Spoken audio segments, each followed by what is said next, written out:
ہمارا army chief جب retire ہوگا وہ ملک چھوڑ کے بھاگ جائے گا. زیارتوار یہ اہل غربا ہم یہی رہیں گے. خود مختاری پامال کی ہے, آئین کو پامال کیا ہے, فیڈریشن کی بنیادیں ہلا دی ہے. کتنے مہینے ہو گئے ہیں جو محمود خان کو عمران خان نے اپوزیشن لیڈر کے طور پہ نامزد کیا ہے, اس کی نوٹیفیکیشن نہیں ہو رہی ہے. ادارے اگر اپنے آئینی فریم ورک میں کام کریں گے تو یہ ملک سدھر جائے گا.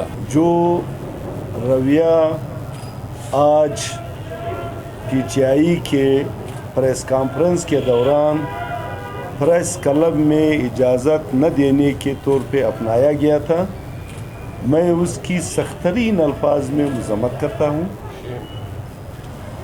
دوسری بات, کوئی مانے نہ مانے فارم 47 کے لوگ ہیں. یہ الیکشن پی ٹی آئی جیت چکا تھا جمہوری طریقے سے, آئینی طریقے سے, عوام کی پرچی سے. اس سے انحراف کرتے ہوئے سیاسی لوگوں کو, سیاسی پارٹی کو میدان سے نکالنے کی جو جستجو ہے, میں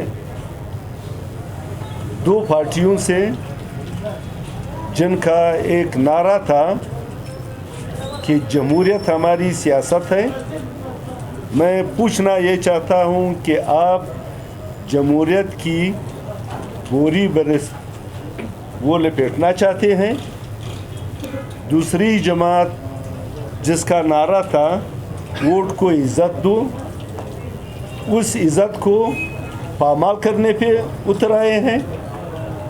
اگر ایسا ہے, ہم غریب لوگ تحریک تحفظ آئین پاکستان, اس نے پہلی بات آئین کی بالادستی کا بیڑا اٹھایا ہے. دوسری بات پارلیمنٹ کی خود مختاری کا. تیسری بات جمہور کی حکمرانی کا. اور چوتھی بات پاکستان ایک فیڈریشن ہے, اس کو قوموں کی برابری کا فیڈریشن بنانا. اور اس کے ساتھ ساتھ تحریک تحفظ آئین پاکستان کا کہنا یہ ہے کہ آئین کے اندر جتنے ادارے بنے ہیں اور ان اداروں کے اختیارات کا تعین ہو چکا ہے, اس بنیاد پہ ہر ادارے کو آئینی اختیار کا پابند بنانا ہوگا. ہم یہاں بیٹھے جتنے لوگ ہیں, ہم ملک کے کسی ادارے کے خلاف نہیں ہے. ریاست اداروں کے بغیر نہیں چل سکتا. ادارے اگر اپنے آئینی فریم ورک میں کام کریں گے تو یہ ملک سدھر جائے گا. اور اگر آپ ادارے کو پامال کرتے ہیں, جیسا کہ پامال ہے فارم 47 کے ذریعے سے عدلیہ کو جی حضوری پہ مجبور کیا گیا ہے, میڈیا پیکا ایکٹ کے ذریعے اس کے اختیارات سلب کیے گئے ہیں. اب آپ کے ٹیلی ویژن کو, اخبارات کو کوئی پوچھتا ہی نہیں ہے, کوئی لگاتا ہی نہیں ہے, کوئی سنتا ہی نہیں ہے. اس کا وہ ختم کر دیا ہے. پھر SIFC کے ذریعے جو آپ نے صوبائی خود مختاری پامال کی ہے, آئین کو پامال کیا ہے, فیڈریشن کی بنیادیں ہلا دی ہے. اس صورتحال میں اب صوبائی خود مختاری میرے بھائی, میرے دوست سرفراز بھائی کے پاس نہیں ہے. ہمارے 8-10 محکمہ جات جو ڈیوال سبجیکٹ کے طور پہ جانے جاتے ہیں, بیان کیے جاتے ہیں, اس کے اختیارات مرکز نے لے لیے ہیں. کس قیمہ پر کیوں کر اور کس اسمبلی کے ذریعے لیے ہیں, جو فارم 47 کے نتیجے میں وجود میں آئے ہیں.